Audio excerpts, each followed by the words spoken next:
Lola geggeeffamaa jiru. Erga oduuwwan keenya oolmaa Oromiyaa qabannee xumurreen boodatti ammoo rogeeyyii ta'an keessaa tokko gara suutufaa qabannee haala yeroo ammaa kana irratti waa'ee keessattuu waliigaltee fi waliigaltee dhabuu wayyaanee irratti bal'inaan kan hordofaa ture waan ta'eef isas qabannee isinii dhiyeessina. Egaa jalqaba irratti kan fudhannee dhiyaannu immoo godina Harargee Bahaa Aanaa Baabbileeti. Egaa qophii kana oolmaa Oromiyaa isin keessummeessuudhaan ka'u isin wajjin turu Usmaan Kumeetii fi akkasumas waahilli kiyya Anis itichaa guddataati. Ayyeen daawwattoota keenya harka fuunee oolmaa Oromiyaa har'aa qabannee dhiyaannee jirra. Oolmaa Oromiyaa har'aa isinitti himuun kan si waliin turru akkuma jalqabatti isin beeksise Usmaan Kumee akkasuma immoo gama ogummaaf teknikaan kan waliin jiru immoo Fuad Siraaj keessumaa dhimmoota haala qabatamatti dachee Oromiyaa keessumaa Impaayera Itoophiyaa keessatti gaggeeffamaatti jiran irratti hayyuun nuni qabannee dhiyaanne keessumaa aktiivistii kan ta'e gara suutufaati. Gara suutufaas gara dhumaa irratti egaa haala qabatamatti biyya sana keessa jiru keessumaa wantoota daddaaqamaa sirna wayyaanee keessatti ta'aatti jiran keessumaa xiyyeeffannoo qondaaltota olaanoo OPDO irratti gaggeeffamaatti jiranis ta'e sochii Oromoon itti aggaamu gufachiisuuf gaggeeffaman irratti waan jedhu qaba. Maarree egaa isinis oolmaa Oromiyaan nu waliin turaa jenna. Jalqaba irratti egaa Usmaan akkuma kaastee oduun jalqabaa gara godina Harargee Bahaa nu geessiti. Innis Aanaa Baabbileedha. Aanaa Baabbilee irratti maaltu ta'e keessumaa namoonni sadii gama Oromoo irraa akka miidhaan irratti dhaqqabe akkasuma immoo poolisoota addaa naannoo Somaalee irraa immoo namni 6 akka ajjeefamanii fi namni 6 immoo to'annoo jala akka olanidha kan jiraatan magaala sanaa nutti himan. Mee daawwattoonni kallattii himaan mee waan sanaa daawwatani. Haa ta'u gaa daawwattoota keenya gara Baabbileetti bilbiluudhaan itichaa guddataa kan dubbisee walumaan hordofnee walitti deebina nu waliin tura. Godina Harargee Bahaa Aanaa Baabbilee magaalaa Baabbilee keessa wanni amma sa'a kana deemu jiru lola poolisiin Aanaa Baabbilee gama lixaatiin karaa bakka Eerad jedhamu irratti banteen uummata keenya nama 3 madaawanii jiranii akkasitti uummata saamtota liyya poolisii naannoo 5 ta'an irraa namni 6 lubbuudhaan bahee jira. Haala kanaan haalli magaalaa Baabbilee fi naannoo jiru hedduu nama sodaachisaa eegallee akkasitti marsanii bulan jechuu jiranii. Haala kanaan uummanni Qashoo holola amma sa'a kana deemu jiru waa'ee karaa hawwii guddinaa kanaan wal qabatee uummanni holola uummanni Oromoo rakkoon irraan gahee jiraati. Uummata keenya qalee jira. Kanaaf nutis ni godaanne jechuudhaan lola uummanni biraa keessa guutaniin uummanni godaanu jira. Haala kanaan nutis waan sana dhaabsuudhaaf yaallee jirra. Naannoo keenyatti lubbuu namootaarra miidhaan dhaqqabeera kanneen qaamaa madaa'anii jiruudha kan isin jettani. Warreen irratti miidhaan ga'e kunoo eenyu jedhamu tarii maqaa isaanii nutti himtu laata sadarkaa isaan irra jiran illee. Maqaa isaanii ammaaf adda baafadheetiin isiniif himaa irra ga'e 2 milishaadha. Tokko uummatuma ganda sanaa kan dhukaasni itti baname sanii irraa dhorkuu haala irraa dhorkuudhaan uummanni kun obboo dhukaasni itti banamu irraa dhorkuudhaan gidduutti madaa'e. Qaadaraan immoo ammaaf sadee wanni nu dhaqqabe waan jirreef manaatimaaf naannoo sanarraa budeebi'an isiniif ibsina. Guutummaatti haalli qabatamatti naannoo keessan keessa jiru maal fakkaata? Haalli naannoo keenya keessa jiru lalle wayyaaneen mootummaan wayyaanee kun neetworkii feesbuukaan akka nuti intarneetaan akka nuti wal nagarre waan jalaa cuftee jirtuuf waan ta'e waan adda baafanne waan hin jirreef umaa'uu wal qunnamullee hedduu hin dandeenye gocha ishii kana raawwachuuf jecha neetworkii guufeetee cufti. Ammaas immoo guyyaa 4 irraa egaa feesbuuk yookiin intarneetni awaashii gadiira jarri qaxuudhaaf duraan qophaa'an kana ittiin milkeeffachuuf jecha konnekshiin feesbuukaa fi intarneetaan wal qunnamnu kana jalaa cufanii jiran. Kanaaf wanni jiru karaa hawwii guddinaa kana waan hamtuu deemee jiraati uummanni keenya hedduu dhumanii jiranii jechi jedhuu fi wanna kanaan dhaga'ama maaliif daangaarra jirra. Magaalaan Baabbilee jechuun daangaadha. Uummanni wal keessa jiraata. Kanaaf nuti waan jiru adda baafannee illee nuti bilbilaan walii bilbilee yoo wal gaafanne malee sumaa'uu ammoo sa'a 7 booda nu dhufee neetworkiin ka bilbilaan wal qunnamuu akkasitti rakkoo guddaa rakkoo cimaa keessa jirra isin jedha. Daawwattoota keenya tamsaasni kallattii oolmaa Oromiyaa akkuma itti fufetti jira. Kallattiidhaan oduu itti aanu immoo kan isin dhageessisu Usmaan ta'a. Keessumaa egaa gara hawwii guddinaaf daaroo labuutti nu geessa. Maal qabatte? Lolli qindaawaan jiraatota aanaa hawwii guddinaa irratti baname har'as itti fufuu isaa jiraattonni dubbatan. Gama biroon aanaalee hawwii guddinaa fi daaroo labuutti dhumaatii dhalattoota Oromoo fi Somaalee mudatee gara hin malletti micciiruun qabsoo hawaasichaa xureessuuf sochiin taasifamaa jiru itti fufeera. Yihuuniin Gidaamoo dabalata qaba. Egaa daawwannee walitti deebina. Godina Harargee lixaa aanaa hawwii guddinaatti lolli miseensota humna addaa poolisii Somaalee fi hidhattoota naannoo Somaalee irraa dhufaniin uummata Oromoo irratti banamaa ture har'as itti fufeera. Jiraattonni aanaa hawwii guddinaa OMN fi yaada kennan akka ibsanitti ganama har'aarraa eegalee araddaalee garaagaraatti lolli geggeeffamaa oole. Hanga oduun kun qindaa'etti lola ganama har'aarraa eegalee geggeeffameen miidhaanii dhaqqabe adda ba'uudhaa baatus lolli baname jabaa waan ta'eef miidhaanii mudatu hammaachuu mala sodaa jedhu qabnaa jedhu jiraattonni aanichaa. Sirriidha haalli jiru baay'ee rakkisaadha lolli haala nammaatee jira ammallee uummanni haalan jiru haalli jiru baay'ee rakkoodha gama mootummaatiin illee haalli itti jira amma haalli jiru baay'ee ulfaataadha haala nageenya kana keessatti immoo ummatti kana ulfaataa jira haalli deemaa jiru amma jira wanti abbaan baane bakka namni hojii jiru namni hojii jiru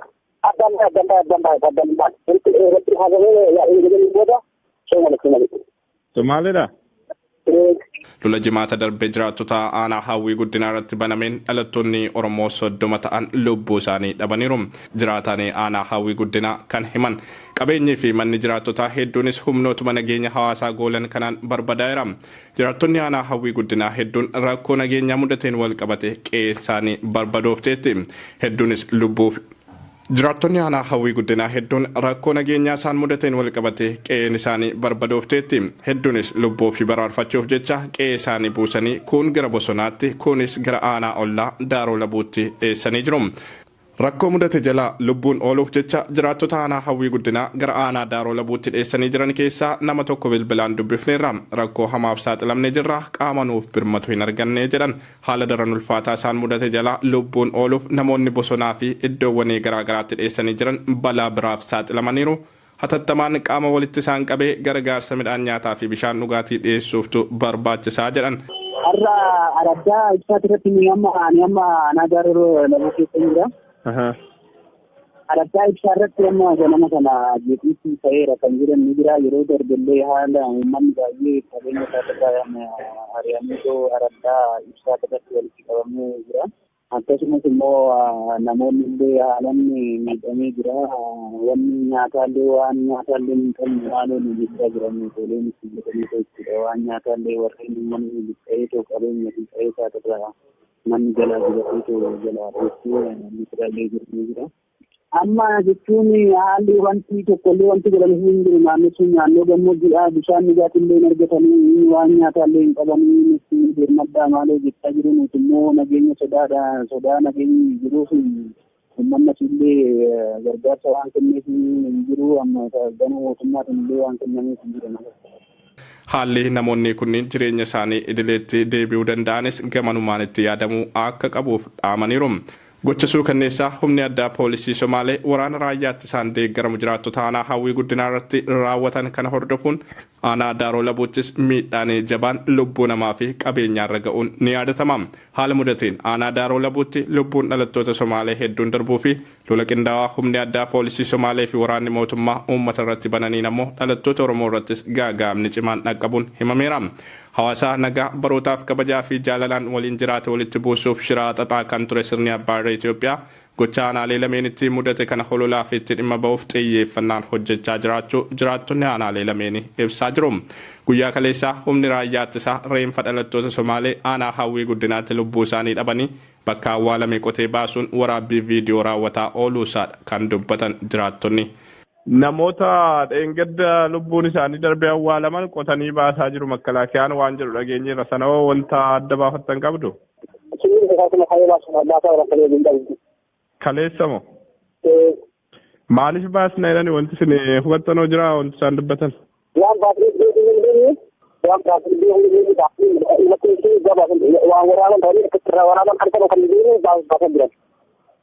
Kan Somaaleeti moo kan Oromooti reenfee namoota bahee waraabamaa jiru? Kan Somaaleeti.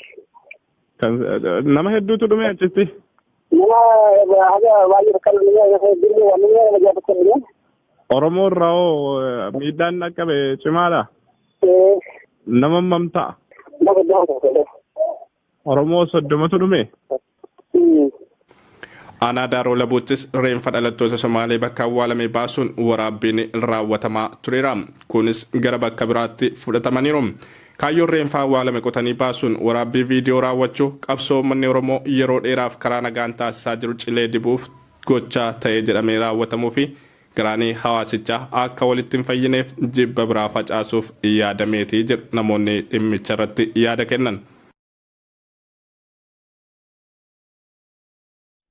Ayyan daawwattoota keenya oolmaan Oromiyaa akkuma itti fufetti jira. Keessumaa tibba kana kutaalee Oromiyaa bal'oo keessatti raafama guddaatu gaggeeffamaatti jira kan yeroo kamii caalaayyuu. Isa kana faana wal qabatee keessumaa gochaa suukkaneessaa naannoo Daaroo Labu hawwii guddinaa akkasumas calanqootti raawwateen wal qabatee kutaalee Oromiyaa keessatti mormii fi sagaleen gaddaa jajjaboon dhaga'amaatti jiru. Inni kun kutaalee Oromiyaa bal'oo keessatti ilmaan Oromoo hunda mufachiisee jira. Dhimma kana irratti keessumaa paartii kafaa'ootti ittaanaa kan ta'anii obbo Mulaatu Gammachuullee kan dubbisne gara dhumaa irratti kan qabannee isiniif dhiyaannu ta'a. Dhimma kana irratti immoo mariisisuudhaaf keessumaa haala qabatamatti biyyattii keessa jirutti namni nuyi qabannee dhiyaanne aktiivist gara suutufaas gara dhumaa irratti kan dhiyaatu ta'a. Mee kallattiidhaan egaa odeeffannoo dhimma kana faana wal qabatee jiru irratti Usmaan gara Qeellam Wallaggaa nu geessuun waan nu dhageessu qaba. Mee Usmaan.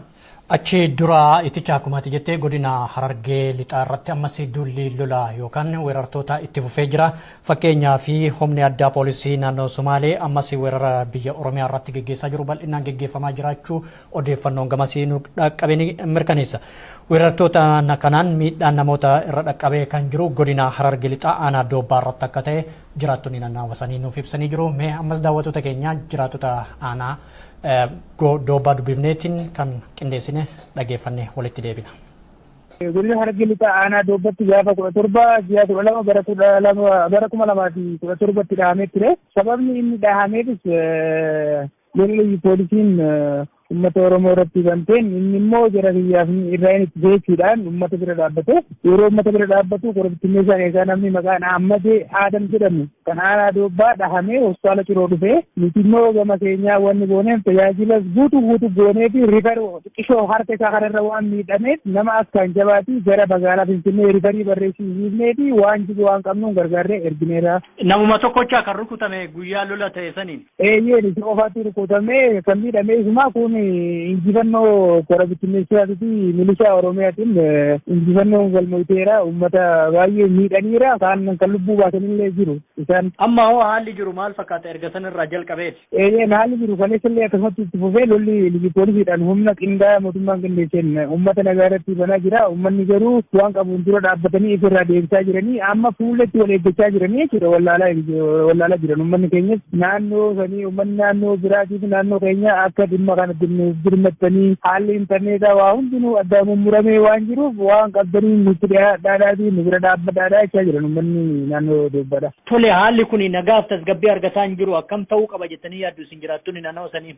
Usmaan haala jiru ammaan tana Oromiyaa keessa haalli jiru baay'ee ulfaataadha. Nama keessa jirutu harkaa namni haala jiru nama darku laakiin intarneetiin waa qaban information tokko hin jiru silkiin isaa silkii ni cufatu ifaan duraa cufu. Kallattiidhaan amma wal dura dhaabbachaa kan jiranii fi lolli itti geggeeffamaa jiru kun eessa araddaa kan faarratti? Lolli immoo gara daangaa naannoo meeshootiin asabootiin boododdeedhaan guututti uummata irratti dhukaasa banamaa jira. Hospitaala keessa ammaan tanaa nama 7 darbee kana keessa gara nama 6 ol tajaajila kennaatii jirra. Hawwii guddinaa Daaroo Labuu iddoo hunda ebna aanaa gammachiisu godina Harargee lixaa aanaa gammachiisu keessatti humni hidhataa uffata raayyaa ittisa biyyaa uffatee wanni isaan dubbatan loqonni isaan dubbatan Sumaalee gatee halkan irraa sa'aatii 8tti uummata calanqootti dhumeef osoo isaan gadda taa'aa jiranii dhaqanii dhukaasa irra bananii namoota keenya kan hidhantu jira. Uummanni keenya dhagaachaan halkan irraa wanni injifatee dhagaachaan ari'ee injifatee ofirraa oofee jira. Iddoo ispeeshaal keessi bakka tiyaatirii qindeessanii uffata uffachiisanii biyya keessa bobbaasaa jiru. Mootummaan wayyaa hedhaa waan kana godhaa jira. Uummanni baay'ee yaaddaa jira. Waan takka osoo quban qabaanne uummanni osoo ofirraa quban qabaanne irratti banaa jira rakkoo kana. Wanni kun haala yaaddaadha. Uummanni gama jirtanis nu dhaggeeffadhaa gurra keessan gama biyyaa haa ta'u. Naannoleen lolli irratti hin banamin immoo naannolee lolli irratti banameef akka bira dhaabbatan dhibbatti maallaqaanis ta'ee waan danda'an nyaataanis ta'ee bishaanis ta'ee yaadaanis ta'ee hundi isaanii akka bira dhaabbatan dhaamsaa dhaammachaa jiru. Oromiyaa keessa guutummaa guutuutti haalli jiru baay'ee ulfaataadha. Namni bakka jireenya jibbee jira, mana gabboo jibbee jira namni haala hedduu nama suukanneessaa gocha suukanneessaa feegii hojjechuudhaan kan nama arambaan maal godhanii daaroo labutti gocha kana jenoosaayidii namarratti geggeeffamee uummata Oromootiin uummata Somaaliitti geggeeffamee jiree jirta kana waan qaanii sheenii mootummaa tokkoo miti namni tokko namni dhuunfaa tokko naaf inni haasaa jira gocha sobaa jechuudha. Osoo kominikeeshiniin godina hargee lixaa dhimma sirriitti biyoodhaaf kanneen jiru sun osoo jiru inni zanfaalleessee waan daraasaa kan calaqqoomaa jedhe walitti bu'iinsa jedheen kanaan immoo jenoosaayidii jedheen kun sheenidha kufaatii isaanii garsiisaa uummanni keenya immoo tokkummaadhaan yeroo kanatti wajjira deemee tarsiimoodhaan deemee waan hunda ni injifata waa hundaafuu kana nawwaa uummata keenyaaf akka wal lagaanii dhaamsa kana gurrannaa yeroo keessatti immoo deemtana uummata jalamkatti dhumee baay'ee bakka haala baay'ee nama gammachiisu sharaa olmoos sharaa 8 dhaabbatanii gadda guyyaa lamaaf lagannaan takka jiru baay'een jiru suuqiin hin banamtu wanta baay'ee nama gammachiisu poolisoonni olii gad maraasanii maaliif ulaan banne jedhanii sheemiin isaan qabaa ture guyyaa lamaaf gadda walitti fufiinsa qabuun itti fufanii uummata bira dhaabbatanii guddina jirra jechuudhaan kan biraa immoo naannoo mi'eessootti waan hawaasni keenya yeroo roon ragaa jiru gargaaruudhaan guutuu bira dhaabbachaa jiranii wanni kun itti fufee hanga wanni kun injifatamutti itti deemuu qabaan jedha dhaamsa kana tiraadhaama baay'ee galatoomaa isinis jabaadhaa hojii keessanitti jabaadhaa injifannoon kan uummata Oromootu jirtu. Daawwattoota keenya akka odeeffannoon biyyarraa nu dhaqqabeetti godina Harargee Bahaa fi Harargee Dhiyaarratti ammas duulli qindaa'aan bal'inaan geggeeffamaa jiraachuu isaati guyyaarraa guyyatti namoonni biyyuma isaanii irratti wareegamaa jiru. Duula kana kallattiidhaan uummata nagaa irratti geggeessaa kan jiran loltoota wayyaaniitii fi hidhattoota naannoo Somaalee kan abdii illeetiin bobbaafaman ta'uu jiraattonni biyya irraa nutti himanii jiran. Egaa kanumaan wal qabatee guutummaa Oromiyaa keessatti mormiin geggeeffamaa jira. Keessumattuu mormiin kun bal'inaan geggeeffamaa kan jiru gara godina Qeellam Wallaggaatti babal'achuu isaati. Itichaa maal harkaa qabda godina Qeellam Wallaggaa? Ayyo Usmaan akkuma tikaas egaa odeeffannoon amma qabnu keessumaa diddaan kun babal'atee kutaalee Oromiyaa keessatti deemaa akka jirudha. Inni kunis keessumaa Wallagga Bahaa magaalaa guddattuu Arjoo fi Qeellam Wallaggaa magaalaa Dambidollootti maaltu deemaa jira yookiis hiriira akkamiitu deemaa jira isa jedhu Maammed Fantaallee jiraattota dubbisee waan qindeesse qaba. Mee waan Maammed Fantaallee qindeesse walumaan daawwannee walitti deebinu. Godina Wallagga Bahaa aanaa diggaa magaalaa guddattuu Arjootti hiriirri qaamota hawaasaa mara hirmaachisee geggeeffamaa akka oole maddeen Oromiyaa miidiyaa neetworkitti himan. Lammiilee Oromoo gara jammummaa diinatiin calanqoo hawwii guddinaa fi daaroo labutti waraana sirnicha biyya bulchuutiin ajjeefaman sababeeffachuun jiraattonni godina Wallagga Bahaa aanaa diggaa guyyaa har'aa hiriira jabaa bahuun dhaadannoolee garaagaraa dhageessisan. Hiriira kanarrattis dhaadannoowwan ajjeechan nurraa haa dhaabbatu waraanni wayyaanee nu keessaa bahuu qabam Oromoonni maqaa siyaasatiin hidhaman hiikamuu qabu daangaan Oromiyaa kabajamuu qabaa fi kanneen biroos dhagaamaa oolanii jiru. Akka jiraatan magaalaa guddattuu Arjoo tokko yaada OMN'f kennetti hiriira kanarratti hawaasni naannichaa xiqqaaf guddaan hojjettoonni mootummaa daldalaa fi abbootiin qabeenyaa odoo manatti hin hafin bahuun gaaffilee mirga abbaa biyyummaa gaafachaa akka turan ibsee jira. Kana malees magaalaa guddattuu Arjootti manneen nyaataa, manneen daldalaa, waajjiroonni mootummaa, baankiiwwanii fi manneen barnootaa hunduu cufamuun tajaajilli geejjibaas addaan cituun lammiilee keenya wareegamaniif gadda ibsachaa turaniiru. Amma yeroo katas gabbaa'utu jira. Uummanni bakka kamiiyyuu walitti yaa'ee rakkoo biyya Oromoo irra gahaa jiru, lammii Oromoo irra gahaa jiru, uummata keenya taasisuu, uummata Sumaalee osoo hin taane mootummaa biyya bulchuu, makalaakaa biyyaatti kan jedhu sana barbaadanneen ture. Kun hundumtuyyuu amma deebi'ee uummanni bakka tokkotti dhaadannoo isaa raawwatee akkamitti akka geggeeffamuu mallu nuti nama nu bulchisuu qabnu mootummaan biyya bulchaa jiru nuti diina kan jedhuunidha amma kan gargar bahanii manni nyaataa manni daldalaa kamiyyuu cufamee jira jechuudha. Lubbuu namaarra waa hin geenye okkorri uumame tokko sun jiru nagumaan tasgabbaa'ee dhaadannoo isaa dhageessifatee amma galgala sa'aatii 12tti manni nyaataa kamiyyuu manni daldalaa kamiyyuu kan hin banamne gaddii amma galgalaatti waaree boodaatti kan itti fufu ta'uu isaati. Mana isaa taa'ee aduu keessaa bakka tokko taa'ee gadda isaa akka geessifatudha agarsiifatudha kan gargar galanii jechuudha. Naannoo sagaleen mormii jira dhaadannoon jira hiriiraanidha kan geggeeffame.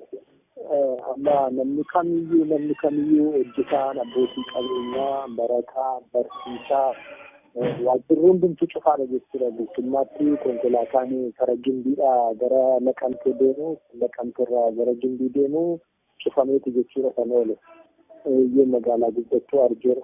Yeroo ammaa kanas tajaajilli geejjibaa Naqamtee Gimbii deemus addaan citee akka jirus madde keenya kun dubbatee jiraam. Oduu wal fakkaatuun qeerroon godina Qeellam Wallaggaa magaalaa Dambidolloo waraana wayyaanee Oromiyaa keessa faca'e balaaleffachuun fi dhiiga lammiilee Oromoo Harargee lamaanitti dhangala'ee mormuun hiriira guddaa bahanii jiru. Hiriirri kunis hiriira guddaa fi kan hawaasni magaalaa Dambidolloo fi naannawa isiidhaa bal'inaan irratti hirmaatan hoggaa ta'u keessumattuu hojjettoonni mootummaa hawaasa wajjin ta'uun hiriira kanarratti yoo argaman poolisoonni Oromiyaatis hanga oduun kun qindaa'etti nageenya hawaasaa haala gaariin tiksaa akka oolantu dhagahame. Dhaadannoolee fi mormiin akkuma jirutti ta'e hawaasni bal'aan dirree kubbaa miilaa magaalattiitti wal gahuun gadda lammiilee keenya gara jabeenya diinatiin wareegamaniitiif yaadannoo guddaa taasisanii jiru. Wal fakkaatuun duula duguuggaa sanyii uummata keenyaa godinaalee Harargee lamaan irratti gaggeeffamaa jiru balaaleffachuun mormiin ammas itti fufee jira. Mormiin kun godina Qeellam Wallaggaa aanaa Hawaa Galaan ganda Machaaraa jedhamutti gaggeeffamuu isaa jiraattonni OMN itti himan. Egaa odeeffannoo san nutis bu'uura taasifachuun nama achirraa dubbifne qabna walumaan haa hordofnu. Magaalaa ganda aanaa kan jalatti argamtus ijoolleen irra ba'an turani magaalaa Machaaraa. Tole aanaa matanii inni sun. Qeellam Wallaggaa Gabaaroo fi ganda Machaaraati jechuudha bulchiinsa magaalaati. Tole akkam ture mormiin achi maali ka'umsi isaa? Ka'umsi isaa namoota amma naannoo Harargee lixaa hawwii guddinaatii fi dhumaa jiranii fi gadda duranii fi warra kaleessa duranii dabalataan immoo naannoo Sumaalee Itoophiyaarraa warra buqqaan ilaalchifachuu sababeeffachuudhaan kan hiriirri ba'amaa. Kan ilaalchifachuudhaan dabalataan immoo godina Qeellam Wallaggaa waraanni wayyaanee nu bulchaa jiru nurraa ka'u jechuudhaan. Bakka kamirraa kamitti eessarraa haga eessaa fa'aatti mormiin kan geggeeffamaa jiru egaa haala kanaan? Guutummaa magaalattiiti. Ganda mana manneetii barnootaa ganda jiran keessaallee mormiin geggeeffamaa moola irra guyyaa guutuu. Tole egaa mormiin kun amma roga maraan keessattuu godina Wallagga Bahaaf lixaa akkasumas Qeellam Wallaggaatti geggeeffamaa jira. Bakka biroottis Oromiyaa bakka hedduu geggeeffamaa jira. Haala kanaan mormii kanaan falli nu dhufa jettanii yaadduu isin? Falli akka gaanama akkam ta'e haala mootuu namoonni ijoolleenis ta'e miidiyaa adda addaatiin mootummaa dhaggeeffachaa jiranii fi inni foddaa televizyiiniitiin haasa'amuu fi inni asitti ta'aa jiru immoo garaagaradha. Namoonni immoo hundumtuu yaada wal fakkaataa fi yaada wal deeggaru wal duukaa qabaachuu hin danda'u akkuma hundi keenya garaagara yaadni keenya garaagara. Wanta nurratti gahaa jiru ammoo odeeffannoo fi hiriira adda addaatiin kallattii adda addaatiin addunyaa yoo beeke malee wanti ta'anii asitti bilisummaan argamu jiru jechuudha. Irra caalaatti. Tole egaa mormiin kun yeroo gara yerootti wal jalaa geggeeffamaa jira. Kanaaf ammoo qaamni mormii kana falatti kennu yookaan deebiifaa itti deebisu hoo jira argamee jira.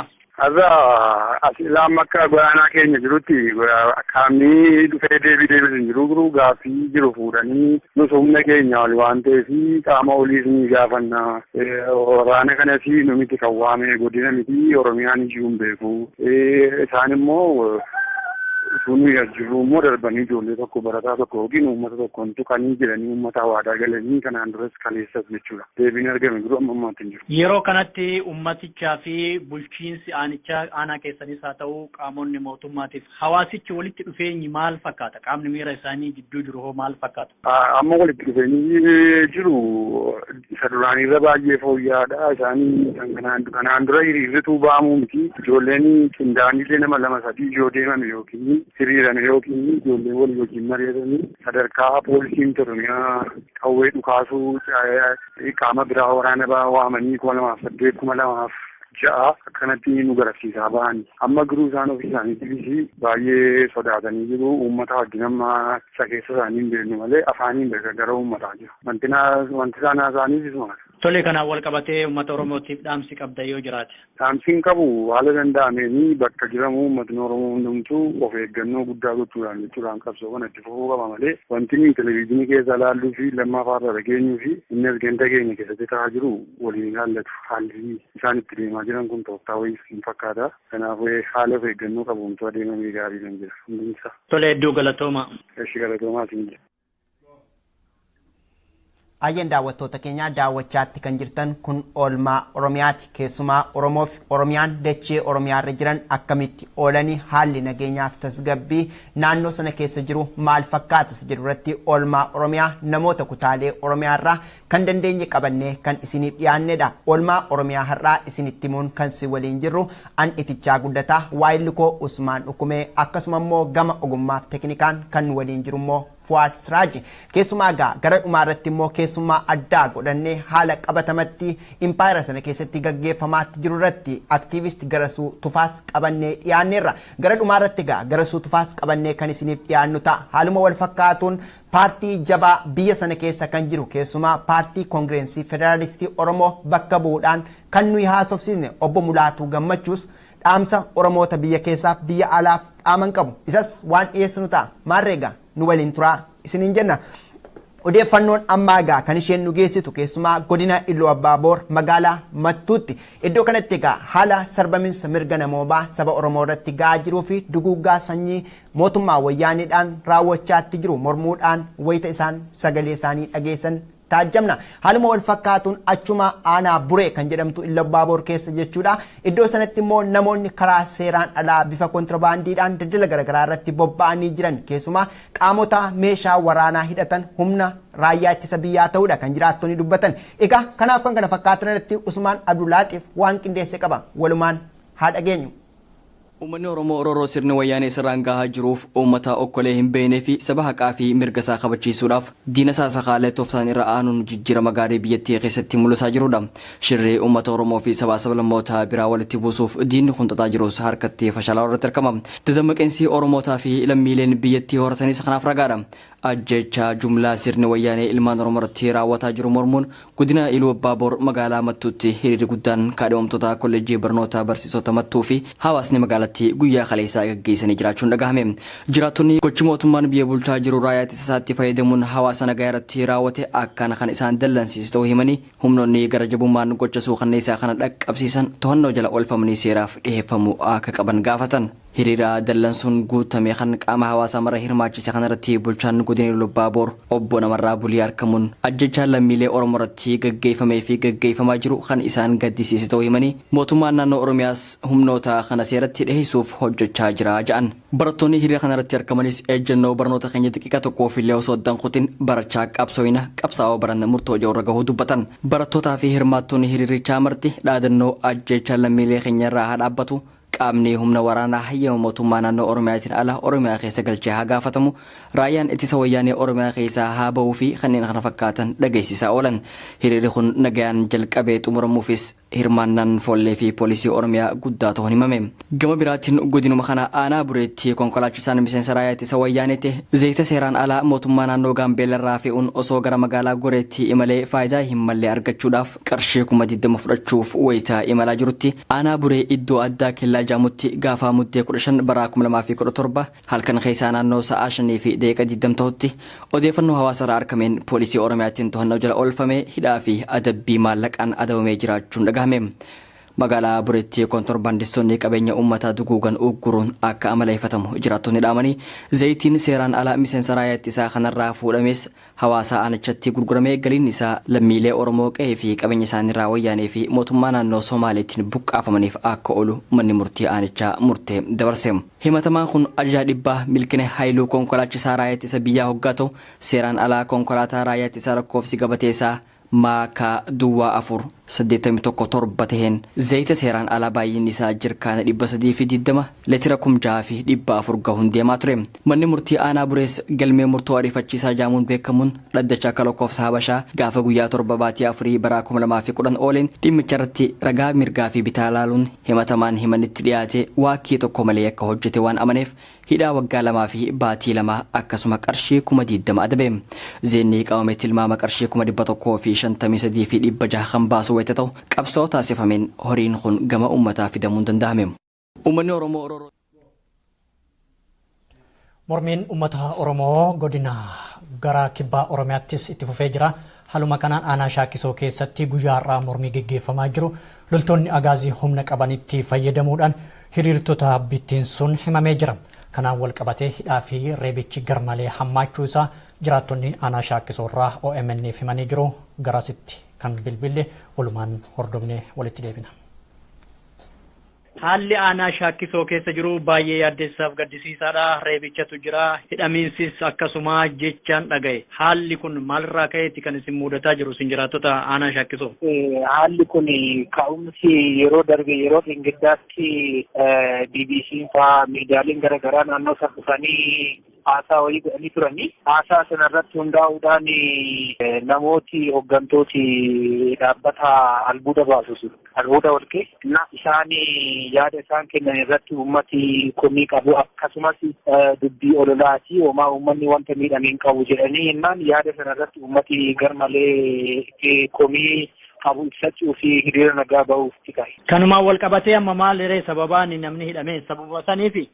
Uummataan hiriira hin bahinaa jedhanii kaleessa magaala guyyaa gabaa kaleessa ture shaakkisoo. Uummata hiriira hin bahinaa jedhanii uummata ibsaa kennaa turanii achi dargaggoonni uummati naannoo gara baadiyyaa jiran qarqara shaakkisoo qofa otoo hin ta'in magaala keessa qofa otoo hin ta'in uummati qarqararra jiru hiriira bahuuf ganama kana eda halkan edaa gara magaalaa galanii buluuf gaafa jedhanii daandii irratti ittisnii fi warri humna nagaa kun daandii irratti uummata ittisaa ture garmalee namoonni baay'een miidhamanii reebamaa jiran. Walumaa galatti gara naannoo shaakkisoo qofa osoo hin ta'in gara naannoo keenya qarqara gara qanxichaa fa'aa uummati jiru uummata baay'eetu dhufee gara amma akkasumas ganda daawwaa jedhamurraa uummata dhufees akkasuma ugguranii akka magaala shaakkisoo hin seennee fi uummata magaala keessaa bittinsanii akka hiriira hin baane uummata ammoo qarqararraa dhufus daangaa irratti konkolaataa dhaabanii sakartaa uummata doorsisaa dargaggoota garmalee miidhaa jiran. Kan garuu miidhaa kallattiidhaan tarkaanfii nama warra irra fudhatu kan uleedhaan akkasumas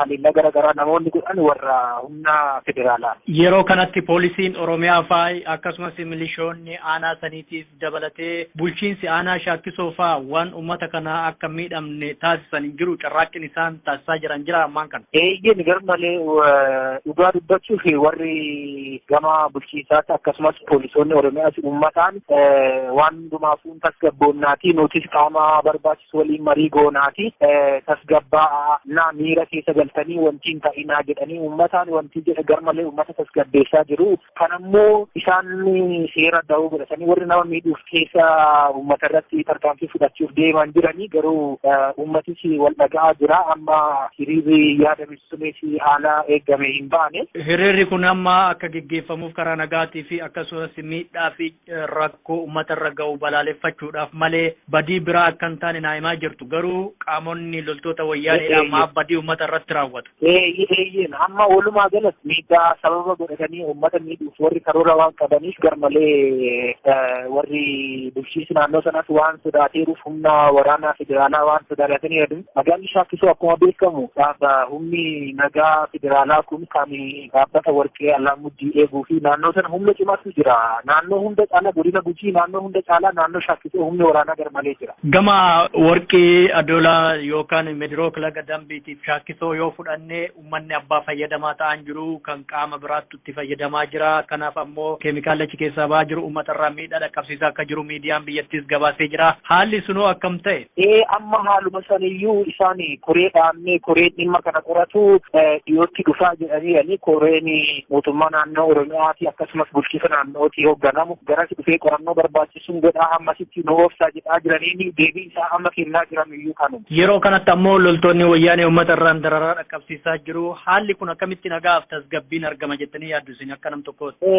Walumaa galatti yoo danda'amee qaamni mootummaa federaalaa kun gaaffii uummataa dhaga'a ta'e qorannoon haqaa godhamee warshaan kun eeyyamni isaanii ji'a muraasaan booda waggaa faranjoota haaraa kana keessa eeyyamni isaa yookiin hira haara'aa fi yookiin ammoo eeyyamni isaan cufamaa kana keessa dargaggoonni kan jedhaa jiran mootiin irratti gurmoonnee ofii keenya yoo humna dhabnes abbootii qabeenyaa Oromoo hedduu jiranii isaanii wal taanee irratti gurmoonnee fayyadamaa akka taanuuf irratti mallaa jedhanii yaada akkasii dhiyeessaa jiru. Isaanis ammoo warri bulchiinsa aanaa fi bulchiinsa Oromiyaas yaada kana fudhataniiru garuu yoo miidhaan qaba ta'e tasumaayyuu dhaabbanni warshaan kun hin cufamuu qofaas otoo hin ta'in beenyaan barbaachisaa akka kaffalamuuf koreen walaba ta'ee hin dhaabbata jedhanii waadaa galanii turanii garuu warri miidiyaadhaan kan jedhaa jiran deebii amma nuti dhageenyu homaa wanti miidhaa hawaasarraa hin geenye hin jiru nuti of eeggannoodhaan dhaabbata keenya keessa hojjannaa wanti namoonni jedhaa jiran kun ololaa dubbii sobaati jedhanii miidiyaa gara garaa irratti deebii kennaa jiranii sababa kanaan wal qabateeyyuu halkan kaleessa dargaggoonni tarkaanfii wayii fudhachuudhaaf qeerroon naannoo Shaakkisoo abbaa warra namticha hoogganaa sabquunnamtii naannoo sanarra hojjetu namticha Dirribaa Guuttataa jedhamu tokko tarkaanfii irra fudhachuuf yaalii godhameen garuu hin argamne amma ammaatti inni dhokatee ololaa gaaffii uummatni mataa jiru gaaffii sobaati jedhee miidiyaa irratti akkamitti dubbata jedhanii tarkaanfii irra fudhachuuf qeerroon naannoo. Tole egaa aanaa Shaakkisoo irraa ibsa kennitaniif galatooma. Ayyoo ulfaadhaas. Ayyeen daawwattoota keenyaa tamsaasni oolmaa Oromiyaa har'aa OMN irraa isiniif darbaatti jiru akkuma itti fufetti jira. Odeeffannoon amma qabannee dhiyaannu xiqqoo ishee bal'achuu ni mala. Garuu haa ta'u namni nuyi dubbisnee itti aanaa dura taa'aa paartii koongireensii federaalistii Oromoo OFC kan ta'anii obbo Mulaatuu Gammachuuti. Obbo Mulaatuu Gammachuu haalli qabatamatti dachee Oromiyaa irratti keessumaa saba Oromoo irratti ga'aa jiru hedduu nu yaaddessee jira jechuudhaan paartii isaanii bakka bu'anii kan isaan ibsan yookiis dubbatan isiniif dhiyeessina. Haaluma wal fakkaatuun obbo Mulaatuu Gammachuu waamicha dhiyeessanis qabu. Isaanis ilmaan Oromoo jiruu baqaa keessa jirtanii haalonni isin daangessee gara biyya alaatti baqattanii jirtanii maaloo garaagarummaa ilaalcha siyaasaa qabdan hundumaa keessatti waan sabni keenya itti wareegamaa ajjeefamaa jiru. Hubannoo keessa galchuudhaan tokkummaa keessan nuu jabeessa kallattii isiniif danda'ame hundumaan immoo saba keenya waliin yookiin waliin dhaabadhaa yookiis tumsaa jechuudhaan waan waamicha dhiyeessanis qabu. Meegaa obbo Mulaatuu Gammachuu waliin wayita haasofne qabxiilee hedduu waliin kaasneerra. Walumaan haa hordofnu. baay'ee gaddina gadda guddaa qabna sabi keenya mootummaan isin irraanfatee irratti abidda bobeessisaa jira warra hidhataatu akkuma bosonuudhaa wayeen akkuma bineensa lagaadhaa iddoo argatti qabee ajjeesa baay'ee gaddina gadda guddaa qabna kana jechuudhaaf baay'ee ulfaata. Meegaa haala qabatamatti tibba kana jiru keessumaa dhimma ajjeechaas ta'e gochoota naannoo hawwii guddinaas ta'e daaroo labuu akkasumas calanqoo irratti gaggeeffame irratti jaarmiyaan keessan yookiis paartiin keessan ejjennoo maalii qabasa jedhu irratti waan tokko lama akkanatti himtanan barbaade. Mee kallattiin gara gaaffii kootti seenuu laata obbo Mulaatuu? Eessi itti seeni? Obbo Mulaatuu Gammachuu akka paartii keessanitti akkamitti ilaalaatti jirtu tibba kana keessumaa kutaalee Oromiyaa gara bahaa kana keessatti rakkoo jabduutu deemaatti jira keessumaa naannoo hawwii guddinaa daaroo labuu akkasumas meettaa magaalaa calanqoo haaluma wal fakkaatuun naannoo baabbilee kanas iddoo garagaraatti gochoota garagaraatu gaggeeffamaa jira isa kana paartiin keessan akkamitti ilaala? Paartiin keenya akkatti ilaalu gadda guddaa qaba saboota keenya irratti eegumsa malee mootummaa isa eegu dhabee abidda irratti boba'aa jira. Lubbuun darbaa jira jireenyi isaa jala buqqa'aa jira manni irratti gubataa jira iddoodhaa buqqa'aa jira sabi keenya fulbaana darbee jalqabee ammaatti nami 700 ol kan jiru mana dhabee mana isaa keessaa bahee yeroo inni itti godoo keessa taa'ee gargaarsa barbaadee gargaarra jedhanii warri isa bakka bu'anii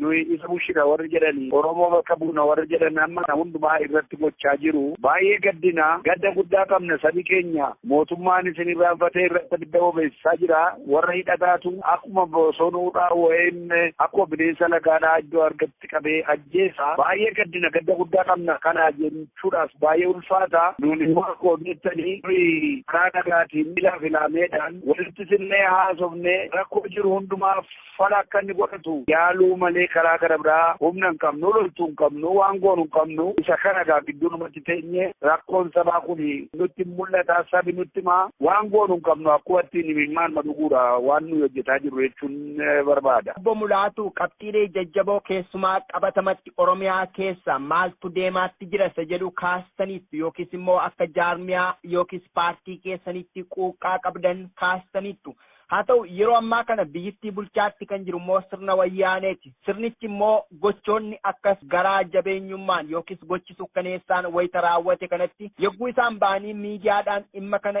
ibsaniin agarru warri ittaantummaadhaan biyyittii bulchina jechaatti jiran. Isa kana akkamitti ilaaltu akkamittis taajjabdu yoo haala kanaan kan deemu ta'e immoo qaamni biyyittii bulchu yoo dhimmoota saba mudate yookiis lammiilee mudate kan callisu yoo ta'e egereen biyyittii maalitti kan deemaa jiru isinitti fakkaata akkamittis ibsitu isa kana. Saba Oromoo yeroo baay'eedhaa qabee qabsaa jira harka qullaa qabsaa jira qabsoosaa kana karaa nagaatiin deemsisaa jira jennee itti amanna garuu hamma ammaatti itti go'aa jira qaamni isaas itti irrataa jira karuma barbaachiseen immoo mirga isaatiif jedhee ajjeesuuf itti deemanii harka isaa waaqitti qabee dura dhaabataa jira amma ammaatti hin baqanne biyyaa hin baane mirga isaa eegsifachuuf amma ammaatti dura dhaabbataa jira harki baay'ee kun maal isaa godhaa hin uumama malee garbummaan jedhanii kanaa isaanii jiru garuu qabsoo godhe kana keessatti mootummaa kana raaseera qabsoo Oromoon godhe keessatti waan baay'ee jijjiiruu danda'eera ofii aduu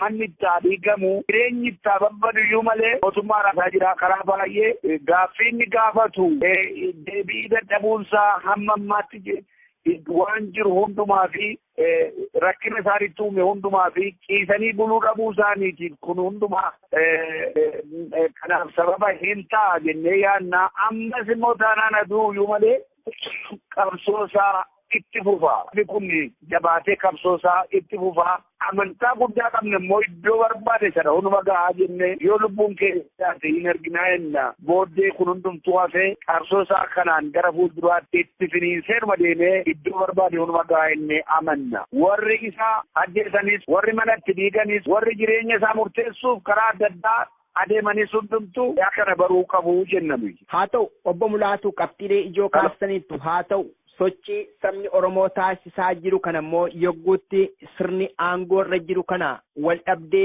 sabaaf sabaa yookiis uummataa fakkeessitu taajjabama. Isa kana irratti isin akka paartii keessaniitti ejjennoo maalii qabdu yookiis deeggartootaaf miseensota keessan guutummaatti saba Oromoof dhaamsa maalii qabdu? Mootummaan xiqqoo ishee dhimma kana dhimma gaaffii saba Oromoo ta'uu isaarraa gara dhimma qomoon wal dhabee yookiis sanyummaadhaan wal dhabdeetti jijjiiraa jira. Isa kana akkamitti ibsitu? Isin tarii dhaamsa maalii qabdu kanarratti? Biyya kana keessatti sabaaf sablammiin walitti bu'ee qomoodhaan wallolee hin beeku hamman beekutti walitti hin buune. Kana jechuun amaafi akka Amaaraatti Oromoon akka Oromooti yeroo inni itti walitti bu'ee qawwee walitti kaasee dhukaasee wal ajjeese hin beeku. Akkasumas Sumaalee fi Oromoon yeroo inni itti qomoo hiratee wallolee walitti dhukaasee rasaasaa wal ajjeese hin beeknu hamma ammaatti garuu inni ammaa kun itti fakkeessaadhaan gamaa gamana goranii warri kaadiree warri biyya bushan walitti dhaquudhaan gaaffii sabi gaafate gaaffii sabi Oromoodhaa gaafate gaaffii mirgaanni gaafate kana gaaffii kana deebisuurraa saba kana walitti naqanii yeroo ittiin bitachuudhaaf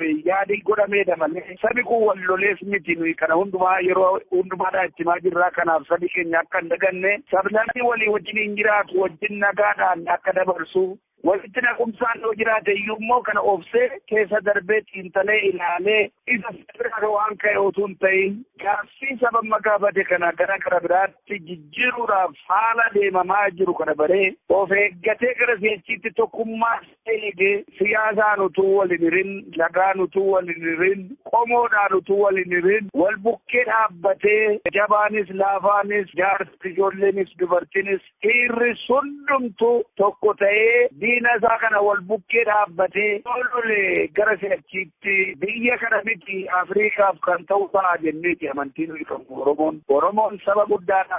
Kan isa rakkisaa jiru tokkummaa dhabuusaati kanaan dura malee utuu tokkummaa qabaatee jedheeti.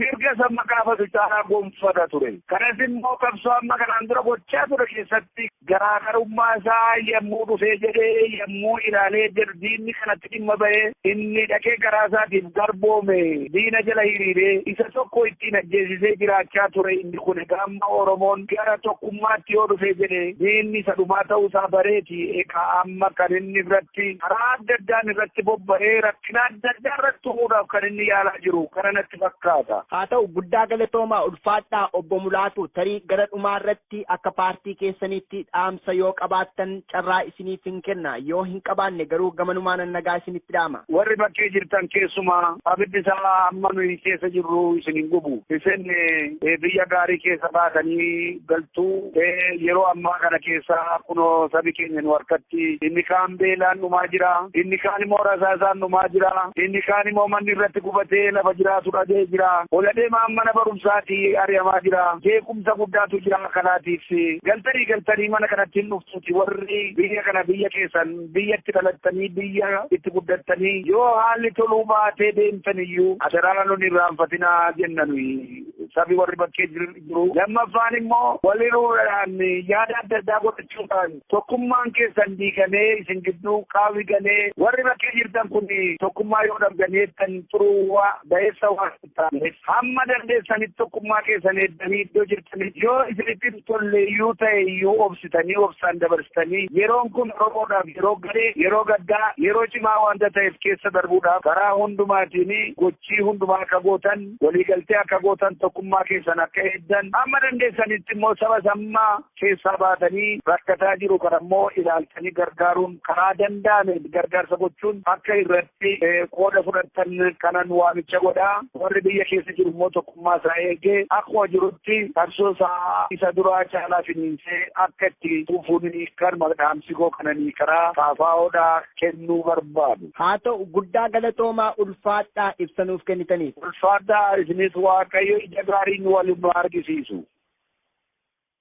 Hayyee daawwattoota keenyaa kun odeeffannoo oolmaa Oromiyaati. Oromiyaa irratti humna addaa poolisii naannoo Somaaleetii fi loltoota wayyaaniitiin ajjeechaan suukkaneessaan uummata Oromoo mudataa jira. Mormiinis yeroo gamaraan finiinee geggeeffamaa jiraachuu oolmaa Oromiyaatiin odeeffannoolee biyya keessaa hordofne kan isin dhageessifne. Erga kana jennee booda immoo amma odeeffannoon xumuraa kan nu fudhatu gara Somaaliilaand magaalaa Hargeysaati. Baqattoonni Oromoo naannawa isin jiran haala rakkisaa fi yaaddessaa keessa jiraachuu isaaniiti. Magaalaa Hargeysaa keessaa bahanii gara Oromiyaatti deebi'uudhaaf haalli jiru hundi itti cufamee haalaan rakkataa jiraachuu isaaniiti. Egaa waa'illi keenya Dajanee Guutamaa baqattoota naannawa isin jiran dubbisuudhaan odeeffannoo achirraa arganne isin dhageessifna. Walumaan haa hordofnu. Jiraataa magaalaa Hargeysaa kan Somaaliilaand yeroo ammaa kana rakkoon nu mudate jetteeti naa bilbiltee mee rakkinni yeroo ammaa kana jiru maaliin?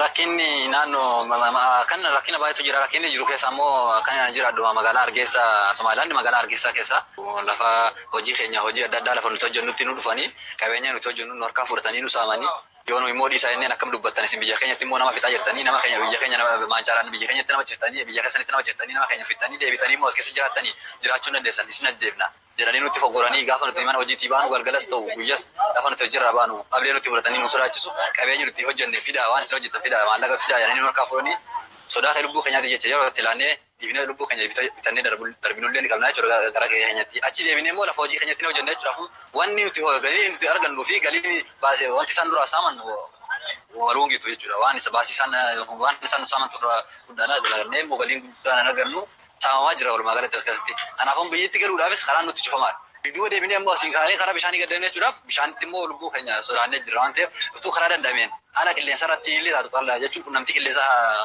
xiyyaaraatiin daandii xiyyaara raayins waa jechuun haala qilleensa jechuu barbaadeeti achi raayins deemamee xiyyaaraan utuu galleeffaa natti tola ture sila uummatuma as keessa jiru guutummaatu haalli isaanii mijatee fi biyyatti galchuun danda'ame waan jiru tokko barbaadee.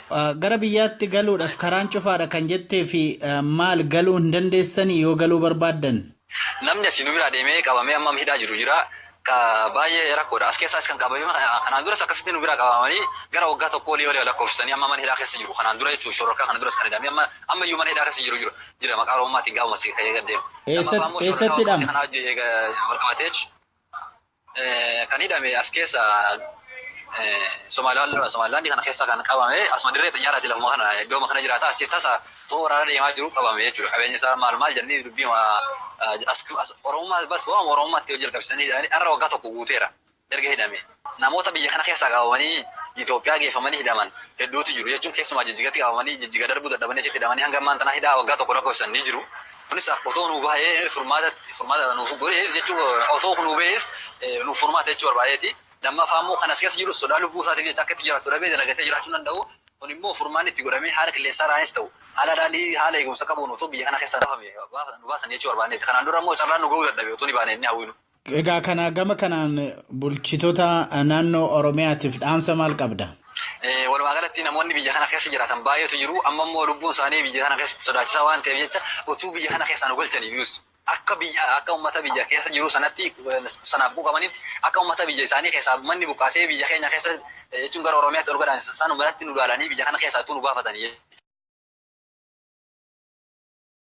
Olmaan Oromiyaa qabanne isiniif dhiyaanne kanumaan gammaa ture egaa akkuma jalqaba irratti isiniif kaasne immoo keessummaa addaa qabanne isiniif dhiyaanne jirra akkuma jenne egaa Garasuu Tufaa faana mari'achuuf jirra keessumaa qabxiileen nuyi Garasuu Tufaa waliin mari'achuuf jirru yookiis immoo kaasuuf jirru qabatamatti yeroo ammaa kana kutaalee Oromiyaa keessa raafama siyaasaa akkasumas dinagdee hawaasummaa guddaatu ta'aatti jira amma gaa wayita tamsaasa kallattii kana dabarsaatti jiru fuula Facebook irratti yaada isin kennaatti turtan muraasa isaas taajjabaatti turre haa ta'u egaa inni guddaan maal kan jedhudha sabni Oromoodhaa fi sabni warri Sumaaleedhaa obbolaadha yookiis gosa tokko haala kana keessatti mootummaan sirna bulchiinsa isaa dheereffachuu barbaadu jarreen kana walitti fiduudhaan akka isaan wal dhaban taasisaa jira isa jedhudha.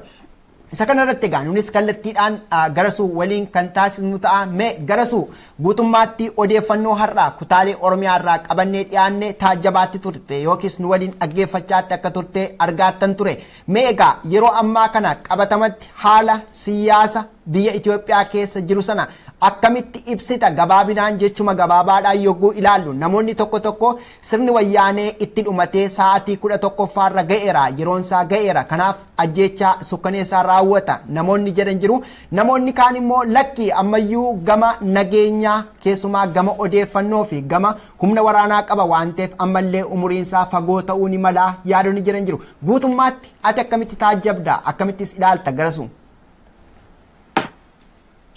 Akkuma ati jette Oromiyaa keessatti yeroo ammaa kana rakkina guddaatu jira jeequmsa yookaan immoo kiraayisisii siyaasaatu jira kan diinagdeetis akkasumatti jira Itoophiyaan waliigalaa keessatti amma immoo waraana keessattis rakkoo sun galaa jira jechuun dhiyeenya kana mootummaan kun olaantummaa inni duraan dhaaba maqaadhaan akka tumsaatti hoogganaa ture sana keessatti qabaataa ture yeroo dhiyoo as warri isa waliin turan dura dhaabbataa waan jiraniif uummatis immoo bakka jirutti yeroo dheeraadhaaf qabsaa waan jiruuf waan kun isa cinqee bakka adda addaatti nama keenyarraa miidhaa adda addaa gahaa jira waan amma isin gabaasaa turtan kun ajjechaan adda addaa gahaa jira waan kun waraana keessatti irree ka'ee kaleessa fakkeenyaaf kaampii 4 keessatti waraanni Harargeetti naannoo Ambootti Gondaritti Wallaggatti kaampii keessatti ummati keenya dhumaa jira walga'iin kun maal irratti deemaa jira waan ummata keenya miidhitanan Oromoo waliin dhaabbannaa jedhee dubbatu jalqabee jira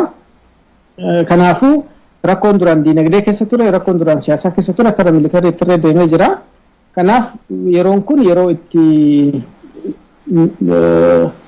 mootummaan kun waan akka durii sana godhuudhaaf akkuma duraatti itti tattaafataa jiru garuu immoo yeroo itti waan isa deemsisne hedduun uumamaa jirudha jedhee yaada.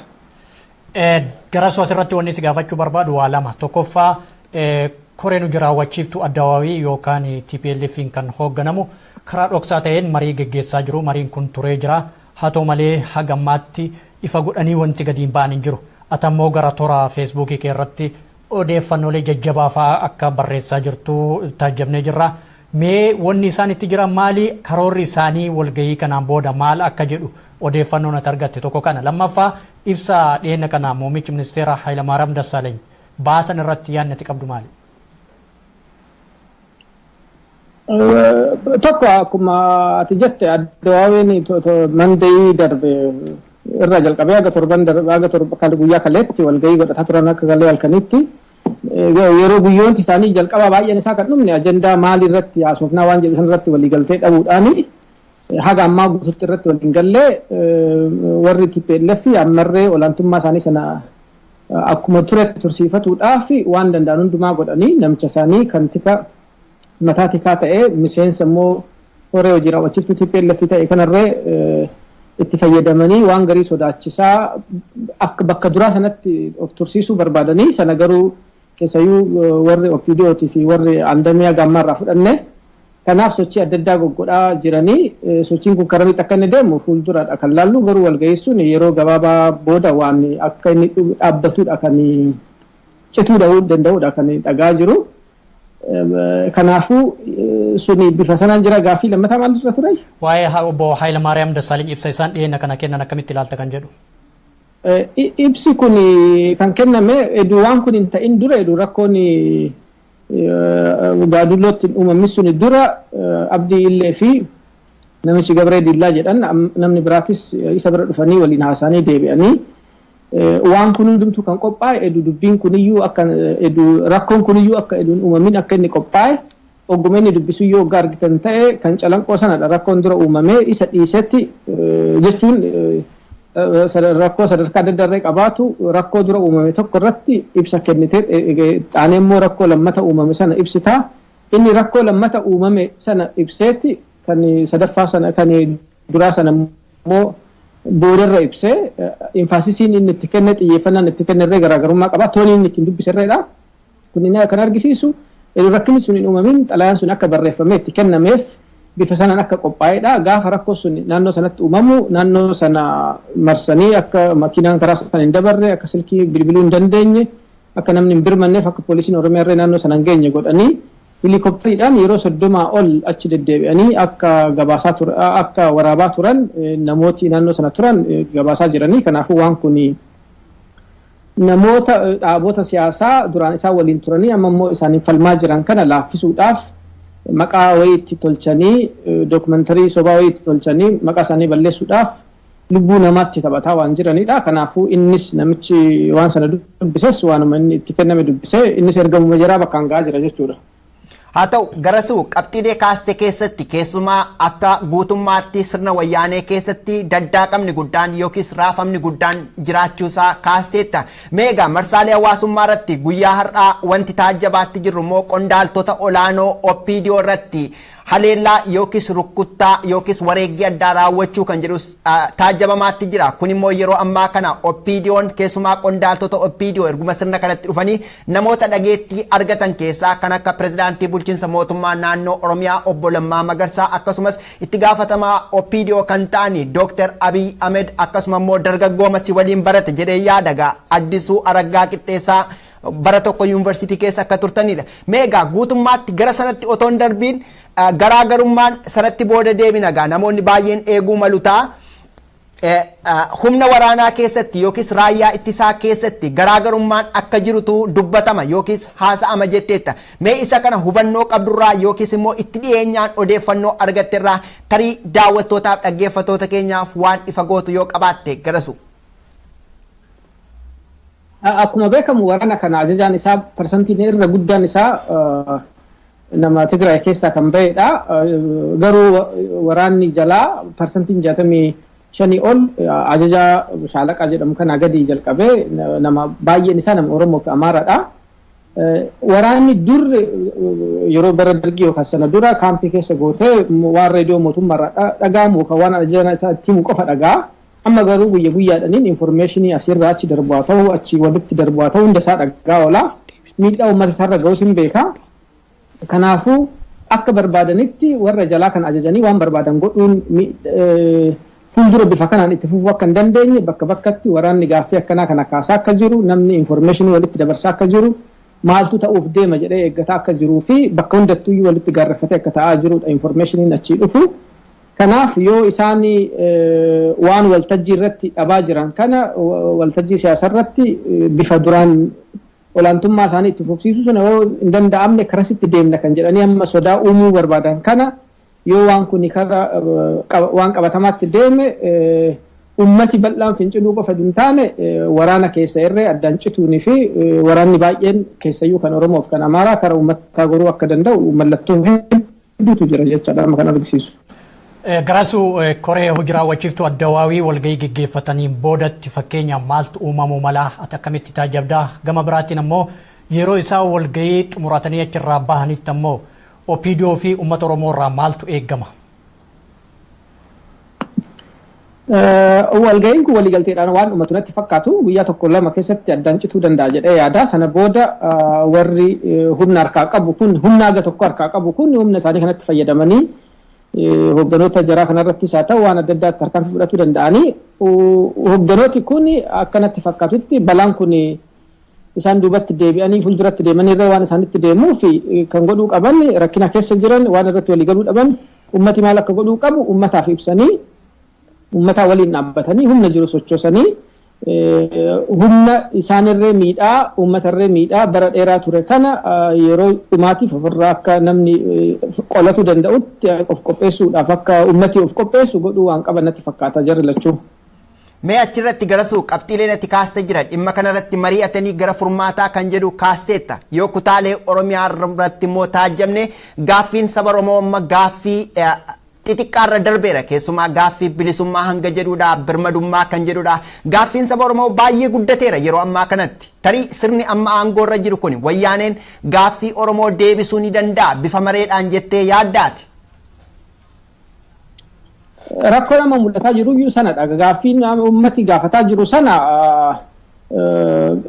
deebisuu miti waan sanaa gadi iyyuu godhuu hin danda'u. Kanaaf jeequmsi kun kiraayisiin kun kanaaf uumame natti fakkaata. Kanaafuu walga'iin kunis addaan cituu danda'a kan jedhuuf gaaffii sana deebisuu waan hin dandeenyeef warri bakka Oromoo bu'anii bakka uummata biraarree bu'anii bakka sana jiran warri uummata isaanii dhaggaa jiran waan ummati isaanii fedhu bakka sana waan argamsiisne bakka sana taa'uun uumaa faayidaa waan hin qabneef walga'iin kunniin cituu mala kanan jedhee dubbadhuuf iyyuu kanaafidha. Jarri immoo yoo waan sana gurguratanii deebi'an suni rakkina biraa ta'a. Kanaaf walga'iin kun bifa sanaan itti fufu isaanis waan ummati fedhu ummata waliin fedhan walii galanii itti fufuu qabanii sana booda wanta walumaan laalla.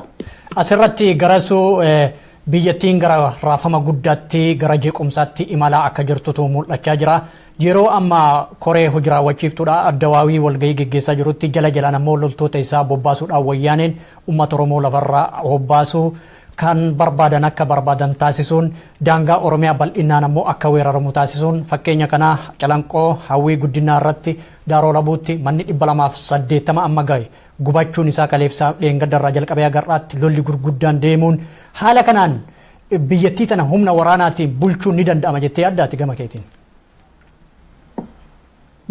Biyya kana humna waraanaatiin bulchuun danda'anii humni tokkoffaa dinagdee biyya sanaa laaluun nurra jiraata. Dinagdeen biyya sanaa aga waggaa darbeetti IMF'n akka standardiin kaa'ee fi hard currency yookaan maallaqa biyya alaa yuuroo fi doolaara jechaadha kan ji'a sadii qabaatu qaban yeroo hundumaa. Kana maallaqni biyya alaa kun kan argamu export kan biyya alaatti meeshaa gurgurteedha. Waan gariin gargaarsaan waan garii remittansiidhaan argama. Exportiin biyya sanaa naannoo biliyoona 2dha. Sanaayyuu gadi bu'ee jira barana. Importiin biyya sanaa garuu kara biliyoona 16 ga'ee jira. Kanaaf baay'ee isaa liqaa fi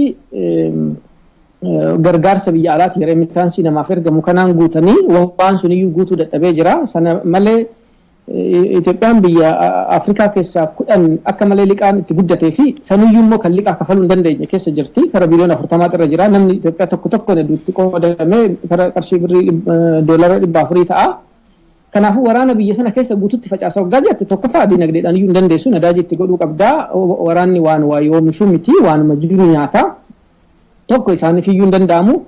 Lammata immoo waraanni kun namni achi keessa jiru namni Tigraay persentii 20 caalu baay'een isaanii liidarshiippii qofarra jiranii gaditti uummata keessayyuu baay'een isaa nama Oromoof nama Amaaraadha kan baay'atu kan biraa kan nama Kibbaadha. Nama kana nama isaatti ajajjee akka inni qeesaa warra isaa faamilii isaa ajjeesu godhuudhaan dheeraa itti fufuu hin dandeessu yeroo gabaabaadhaaf rakkina tokko uumuu danda'anii sanarra garuu kan isaaniitirra uumama ta'a waan ta'eef waraanaan biyya sana qabanii tursiisuu hin danda'an. Mee haa ta'u garasuu qabxiilee gurguddoo kaasteetta ayyeen daawwattoota keenyaa qophiin daawwachaatti jirtan qophii oolmaa Oromiyaati. Qophii oolmaa Oromiyaarraa keessummeessaatti kan jiru Usmaan Ukumee akkasumas anis Itichaa Guddataati.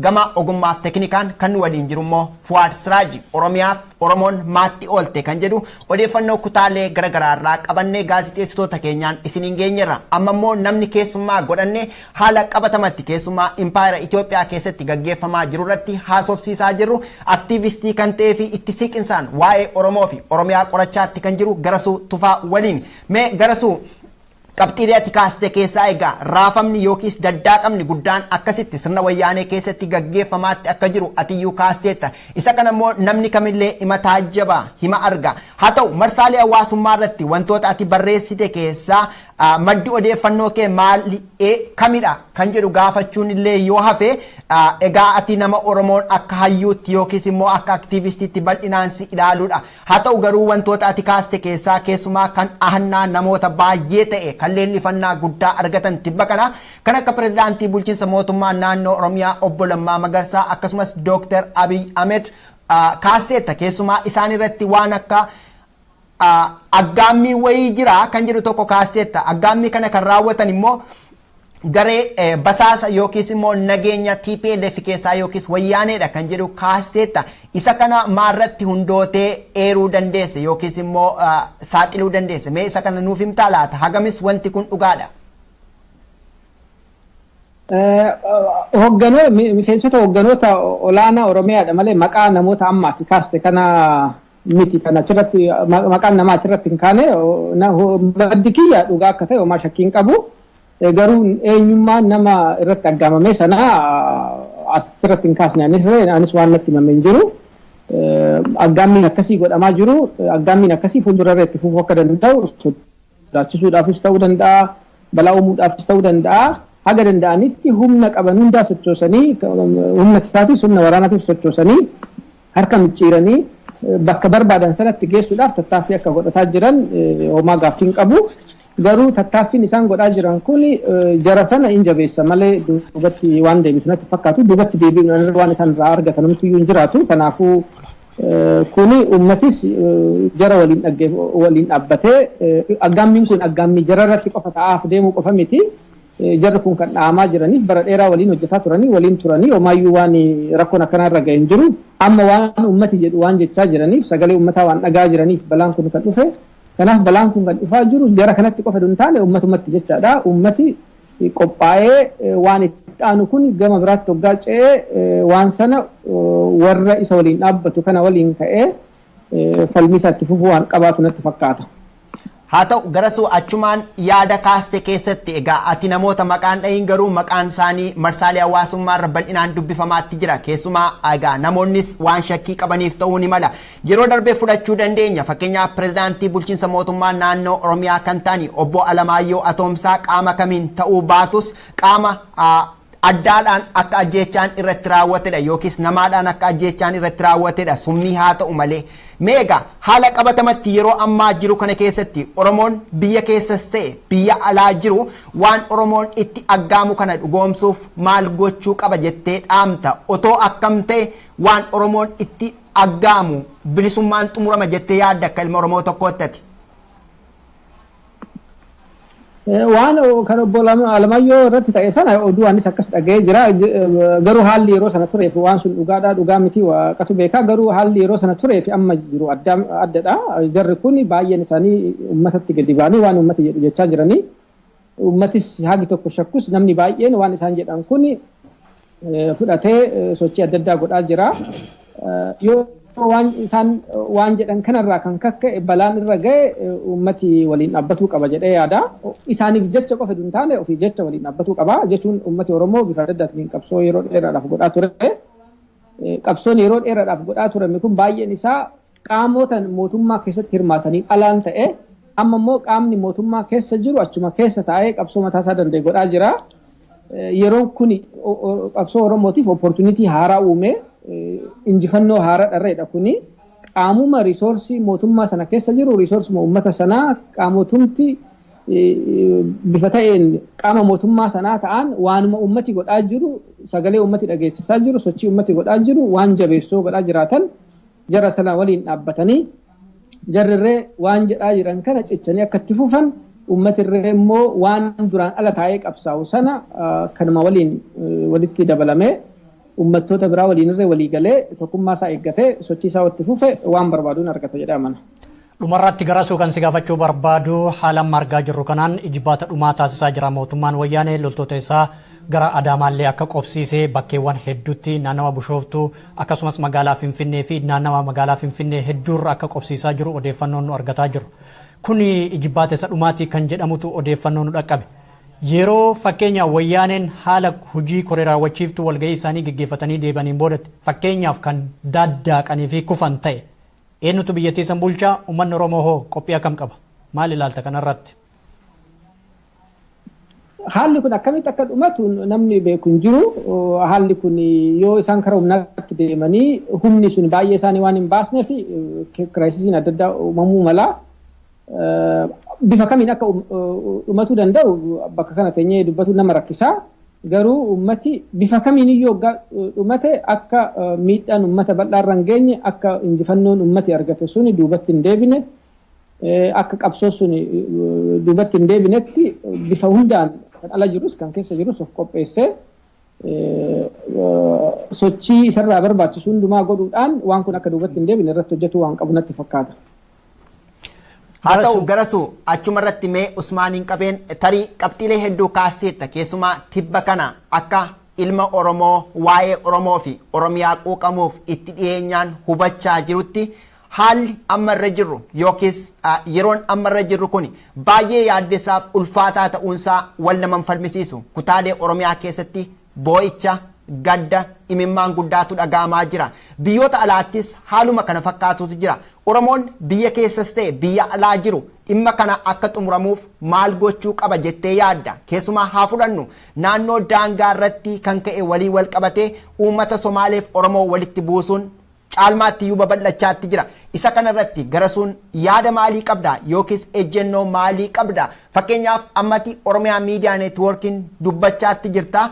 Carraa saba Oromoo bal'aa biraan ga'uu qabda. Namoonni baay'een yeroo baay'ee waan Oromoo kana akeekanii waa jedhanii if aware jedhu osoon Oromoo ta'e namoonni jedhu yeroo adda addaa garasuu tufaa garuu otoo akkam ta'e dhimmi kun xumura argata jetta tarii tokko da'u tokko lama akkatiin jenne nan beeka siyaasadha haa ta'u garuu isa kanarratti maal dhaamta tarii? Akkuma ati jette sana Oromiyaa keessa rakkoo adda addaatu jira. Yeroo kamiyyuu olli yeroo guyyaa guyyaatti namni tokko lama miti kudhanootaan ajjeefamaa jira. Oromoo qofa hin taane uummattoota Oromoo ollaatirree walitti kaasanii yookaan immoo ofii organaayiz godhanii namoota biraarree ajjeesanii Oromootti qabatuudhaaf sochii adda addaa godhamaa jira. Keessayyuu uummata Somaalee waliin walitti bu'iinsi hagana jedhamu yeroo takka seenaa Oromoo fi Somaalee keessatti uummata Somaalee keessatti uumamee waan jiru natti fakkaatu. Kan uummattoota biraatis akkuma rakkoon kun hammaataa deemu akkuma dheerataa deemu uummattoota biraa kan nu keessa jira waliinis walitti buusuudhaaf uummata Oromoo kophaatti qopheessuudhaaf tattaaffii adda addaa godhuu danda'anii kanaaf uummati keenya kan biyya keessa jirus kan ala jirus dursee namoota uummattoota kana keessaa bahan ala jiranis keessa jiranis wal quunnamuudhaan walitti dhufeenyi akka jabaatu mootummaan kun Oromoo qofa miti uummattoota biyya sanaa hunda miidhaa jira. Miidhaan kun waliin akka nurraa deemu warri miidhamaan akka deebi'ee waliin miine aktivistoota jaraa beektota jaraa biyya alaa jiranis haa ta'u biyya keessaa dubbisuudhaan akkaataa itti sochiin bakka hunda jiru kun walitti qindaa'u akkaataa itti miidhaan mootummaan kun itti yaadee qindeessee godhu kun hanqatu kan xiqqaatu sirriitti irratti hojjetuutu irra jiraata jedhee yaada. Naannoo Awurooppaa kanatti namoota baay'ee warra naannoo Ugaadeen kanaas dhufanii Awurooppaa kana jira waliin marii adda addaa godhaa jirra. Guyyaa lamaan kana keessatti ibsa wayiin baasna jennee yaadna. Bakka hundattuu kan isaan qofa miti naannoo Affaaritti irree tattaaffiin akkasiin jira warra Beenishaangulii waliin walitti buusuudhaaf tattaaffiin akkasiin jira Gaambeellaa waliin jira. Kanaafuu bakka hundattuyyuu warra kibbaa waliinis jiraachuu danda'a. Namoota beektota nama beekamoo biyya alaa jiran namoota isaanii kana qunnamuudhaan kan biyya keessatis bifa ta'een uummatoota biraa kan Oromoo keessa jirus yeroo kamiyyuu ol namni of eeggatee akka rakkoon irra hin geenye akka warra nu miidhu dhiisnee warri miidhamaan lamaa waliin lolle I think sana irratti hojjetu nurra jiraata jedhee yaada. Tokkummaa keenyarree walitti dhufeenya warra biraa waliin qabnurree sirriitti itti yaannee qindeessinee akkaataa itti miidhama kana daddaffiidhaan ofirraa kuffisnutti socho'uu nurra jiraata jedhee yaada.